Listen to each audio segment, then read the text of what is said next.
Fala pessoal, tudo bom? Hoje vamos falar dos fármacos usados nos distúrbios urológicos, como a disfunção erétil e a hiperplasia prostática benigna.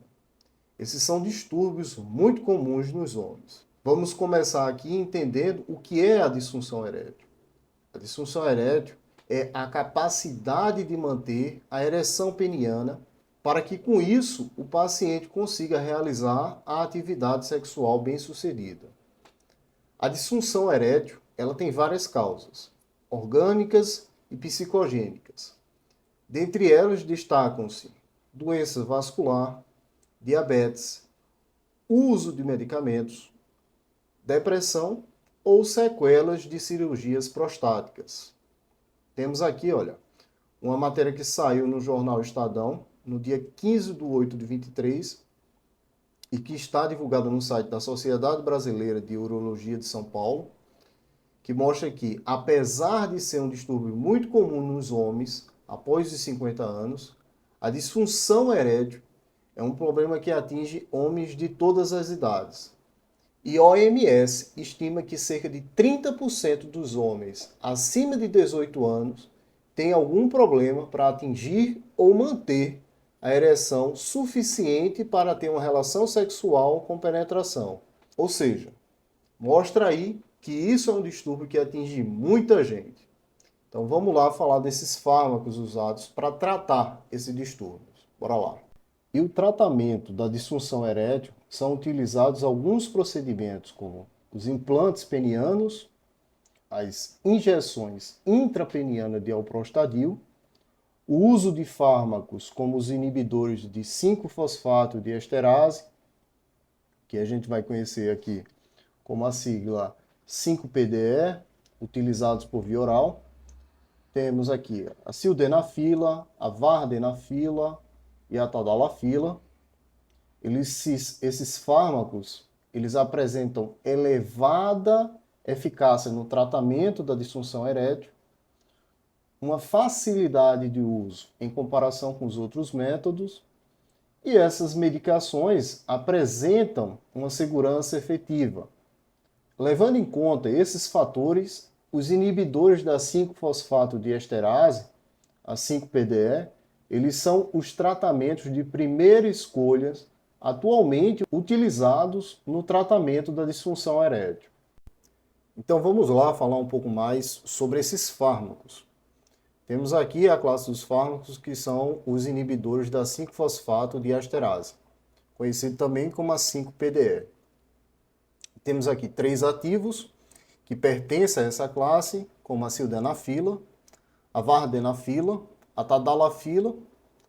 Esses ativos são igualmente eficazes para o tratamento da disfunção erétil. Ele tem efeitos adversos parecidos e diferem entre si basicamente pela duração da ação e pelos efeitos com o alimento sobre a absorção desses fármacos. Então vamos lá entender como eles funcionam. Temos aqui inicialmente que a estimulação sexual vai resultar num relaxamento da musculatura lisa do corpo cavernoso, aumentando assim o influxo de sangue, o que acaba resultando na ereção do paciente. Mas para que isso ocorra, tem algumas etapas importantes nesse processo como mediador dessa resposta, que é o óxido nítrico, que irá ativar a guanililciclase. A guanililciclase, por sua vez, ela transforma o trifosfato de guanosina, o GTP, em monofosfato cíclico de guanosina, o GMPC. Vamos focar nesse componente aqui, certo? O GMP cíclico, ele produz um relaxamento do músculo liso. Isso ocorre pela diminuição da concentração dos íons de cálcio. Com isso, aumenta o influxo de sangue, o que torna o corpo cavernoso mais endurecido, mais rígido, resultando assim na ereção, e esse é o processo da ereção. Mas aí que entra em cena a 5-fosfato de esterase, que controla a duração da ação do GMP cíclico e, por consequência, a duração da ereção. Senão, esse processo iria durar para sempre, né? Aí temos aqui, olha, os fármacos sildenafila, tadalafila e vardenafila, que eles irão inibir a 5-fosfato-diesterase, que é uma enzima responsável exatamente pela degradação do GMP ciclo. Ela está localizada lá no corpo cavernoso, tá? Que é a enzima responsável pelo controle da ereção. Portanto, a ação desses fármacos é aumentar o fluxo sanguíneo no corpo cavernoso a partir de um dado nível de estimulação sexual. Então, entendendo o mecanismo de ação desses fármacos, vemos que esses fármacos, em doses usuais, eles não têm um efeito na ereção, caso não haja a estimulação sexual, o que é o start de todo o processo, tá? Bem, bora lá falar aqui da farmacocinética desses fármacos, tá? Temos aqui a sildenafila e a vardenafila. Eles devem ser tomados 1 hora antes da atividade sexual, né? Ou seja, uma atividade sexual deve ser planejada, para que assim a concentração plasmática desses fármacos seja máxima no momento da atividade sexual que o paciente planeja realizar, né? A duração dos efeitos desses medicamentos, do ativo da sildenafila, temos de 3 a 4 horas, já da vardenafila gira em torno de 4 a 5 horas. Então, a administração desses fármacos deve ser programada, né, com a atividade sexual, para que com isso tenha-se a melhor eficácia, já que as concentrações plasmáticas máximas dele vai ser obtida em torno de 1 hora. Tá? Já com relação aqui à absorção desses fármacos, o início da ação é postergada. Você fez um planejamento aqui, tomou a medicação 1 hora antes, mas está consumindo ou consumiu alimentos gordurosos. Isso pode impactar exatamente na concentração plasmática. Então, em vez de ter a concentração plasmática máxima em torno de 1 hora, isso pode ser postergado por mais 1 hora. Então, colocamos aqui, olha, atenção com alimentos, mais o consumo desses fármacos, né? Porque essa programação aqui pode não ter efeito esperado. Você programou, mas fez uso de um alimento gorduroso e isso vai impactar na ação, né? na absorção desses fármacos. Já aqui com relação à tadalafila, o início da ação dela é mais lento, vai ter lá o pico de concentração girando em torno de 120 minutos. Ele é mais lento em comparação à vardenafila e à sildenafila. Então, o tempo de ação dele, em compensação, né, o tempo de ação desse ativo vai girar em torno de 18 horas. Ou seja, ele tem uma ação prolongada. Então, em decorrência dessa ação prolongada, a cronometragem do uso do medicamento com a atividade sexual, ela é menos crítico, em decorrência exatamente disso, da ação prolongada que esse ativo tem. E não sofre interferência na absorção em decorrência dos alimentos, como a sildenafila e vardenafila tem, alteração na absorção dele. Se o paciente estiver fazendo uso de alimentos gordurosos, a tadalafila já não ocorre isso, tá? Bem, bora lá falar aqui dos efeitos adversos, tá? Os mais comuns são cefaleia, rubor, dispepsia e congestão nasal. Esses efeitos geralmente são leves e os homens que têm disfunção erétil raramente irão interromper o uso por causa desses efeitos, tá? Um outro efeito adverso que também se apresenta com essa classe de fármacos é o distúrbio na visão, que é a perca da capacidade de diferenciar a cor azul do verde em decorrência dos inibidores interagirem com o PDE6, que está presente na retina e é importante para a diferenciação das cores. Lembrando aqui dos efeitos adversos, eles são dose dependente, ou seja, quanto maior a dose, maior a probabilidade dos efeitos ocorrerem, tá? Bem, vamos falar aqui do ativo tadalafila, dos efeitos adversos atrelados a ela, tá? Mais particularmente, os efeitos mais comuns com esse ativo são as dores nas costas e mialgia. E esses efeitos ocorrem em decorrência da inibição da PDE11, que está presente lá no músculo esquelético. E um outro efeito adverso aqui, não podemos esquecer, do coração, né? Já que a atividade sexual tem riscos inerentes, riscos cardíacos inerentes à atividade sexual, né? Em decorrência disso, essa classe de fármacos deve ser utilizados com cautela em pacientes que tenham diagnóstico de doenças cardiovasculares ou com fatores de risco aumentado para doenças cardiovasculares, tá? Um outro ponto aqui, por último, temos que todos os inibidores da PDE5, ele tem um potencial de causar o priapismo, né, que é aquela ereção prolongada e dolorosa, que é um caso de emergência médica, tá? Bem, vamos falar aqui das interações medicamentosas. Temos que os inibidores da 5-fosfatodiesterase, eles potencializam a atividade hipotensora, ou seja, do relaxamento da musculatura. Essa ação é realizada através do mediador, o óxido nítrico.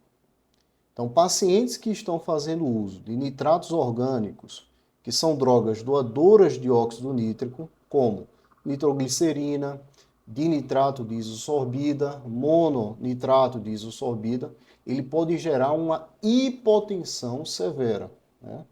Então, são absolutamente contraindicados, tá?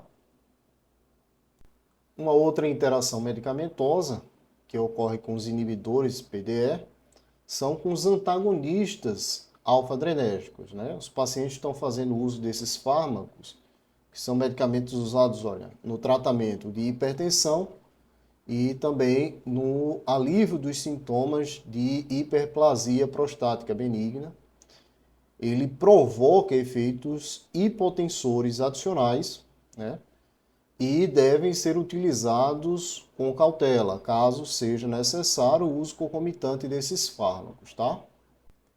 O outro ativo aqui usado no tratamento da disfunção erétil é o alprostadil.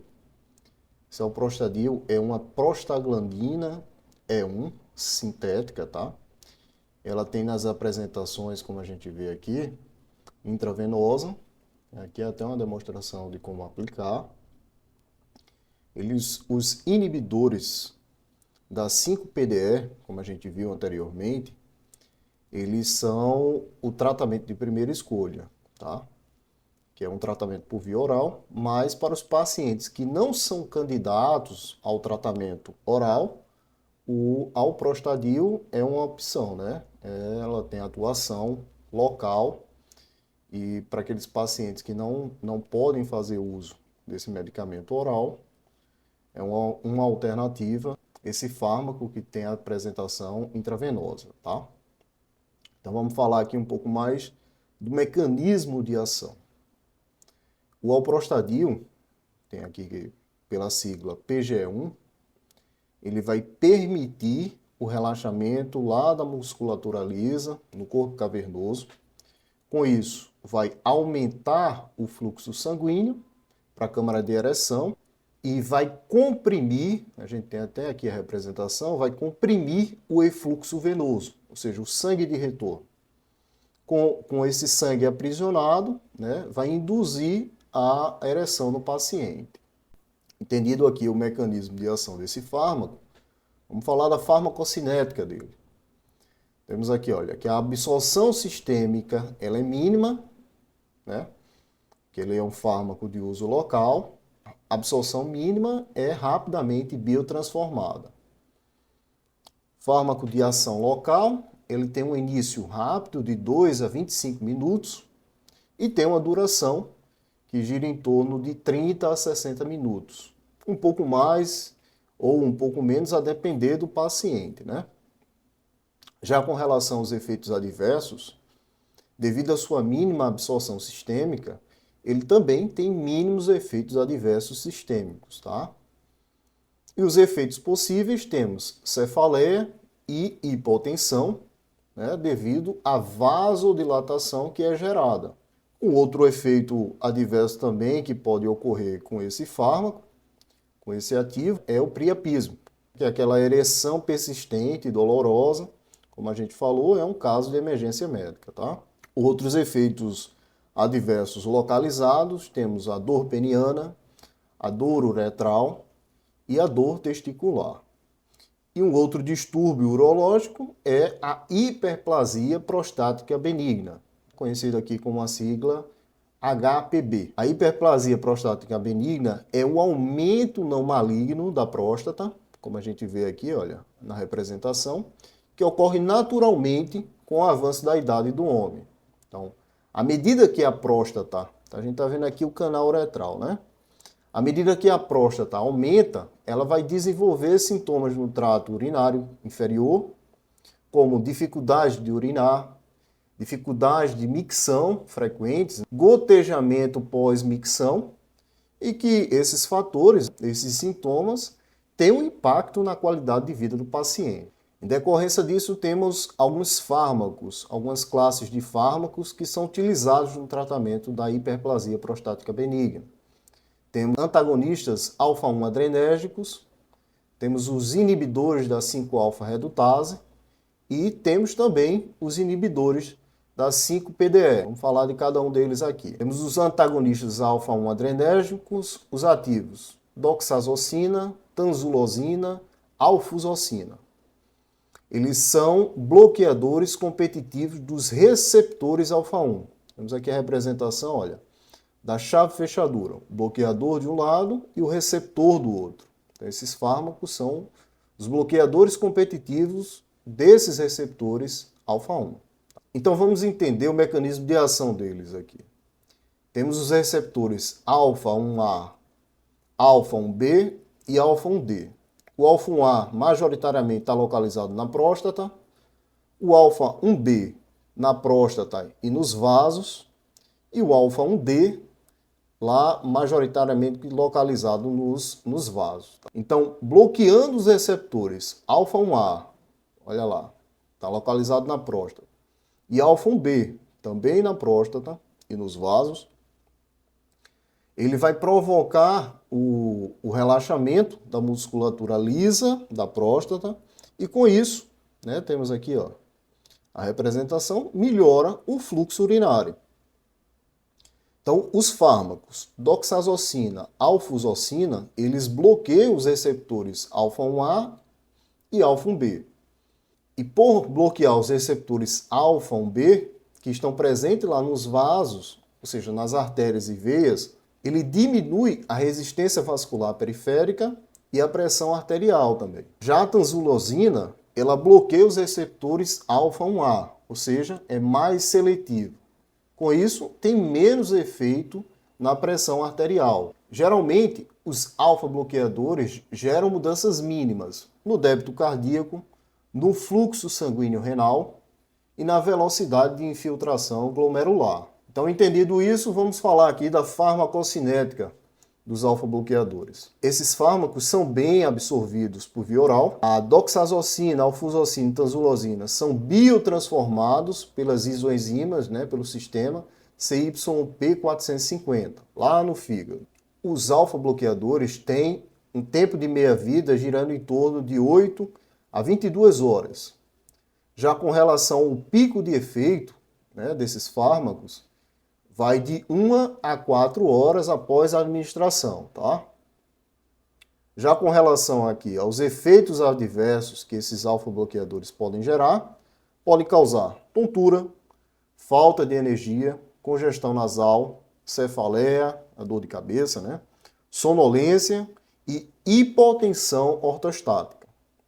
Já a tanzulosina inibe os receptores alfa-1A lá da próstata, ou seja, ela é mais seletiva, com isso os efeitos adversos são mínimos, mas pode causar tontura e ortostasia. Um outro efeito adverso dos receptores alfa, lá nos dutos ejaculatórios, ela impede a contração do músculo liso, né? E os pacientes que fazem uso desses fármacos, alguns relatam a inibição na ejaculação e uma ejaculação retrógrada. A tanzulosina, ela deve ser usada com cautela em pacientes que tenham a síndrome da íris flácida, tá? Já com relação aqui às interações medicamentosas, os fármacos que inibem a CYP3A4 e a CYP2D6, como verapamil, diltiazem e cetoconazol, eles podem aumentar a concentração plasmática da oxazocina, alfuzocina e a tanzulosina, já que são isoenzimas que participam da biotransformação desses fármacos. Então, se eles diminuem, se eles inibem essas isoenzimas, aumenta a concentração plasmática desses fármacos, tá? Já o efeito oposto, né, pode ocorrer também.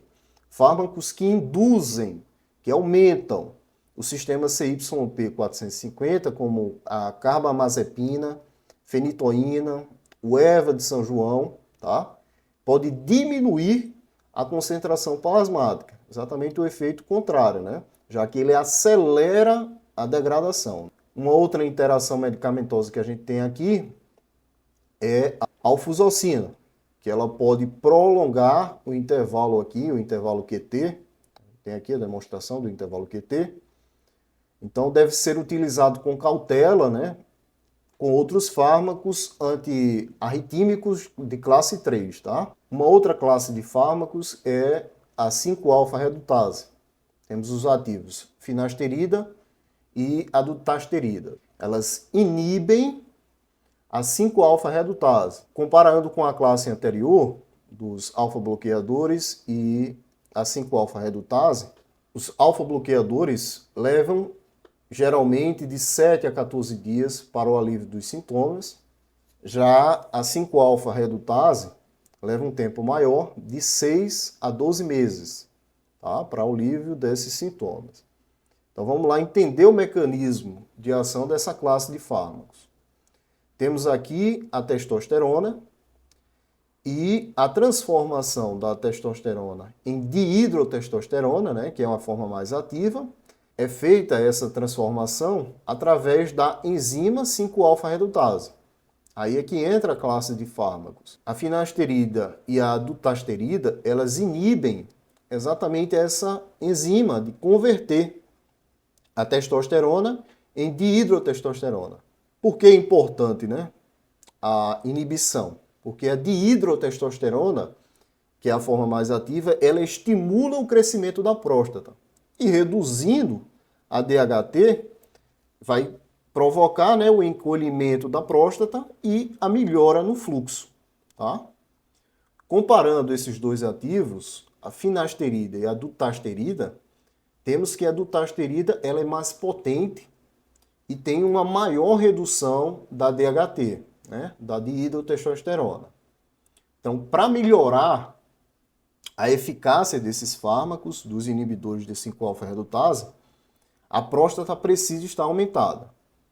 Então, é apropriado, né, o uso combinado desses dois fármacos. Tanto é que a gente tem apresentações comerciais que já vendem elas combinados. 5-alfa-redutase mais um alfa-bloqueador, como a gente está mostrando aqui no exemplo, tá? Porque estudos demonstram que tem uma maior redução quando comparado com a monoterapia.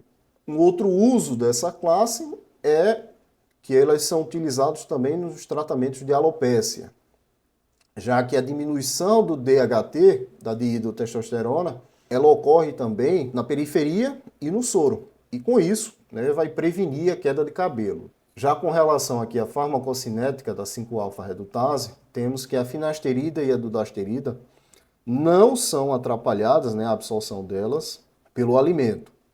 E os dois fármacos são biotransformados pelo sistema CYP450, tendo um tempo de meia-vida de eliminação plasmática da finasterida girando em torno de 6 a 16 horas, já com relação à dutasterida, de 3 a 6 semanas. Já com relação aos efeitos adversos dessa classe, eles causam efeitos adversos sexuais, como a diminuição da ejaculação, a diminuição do libido, a disfunção erétil, ginecomastia e oligospermia.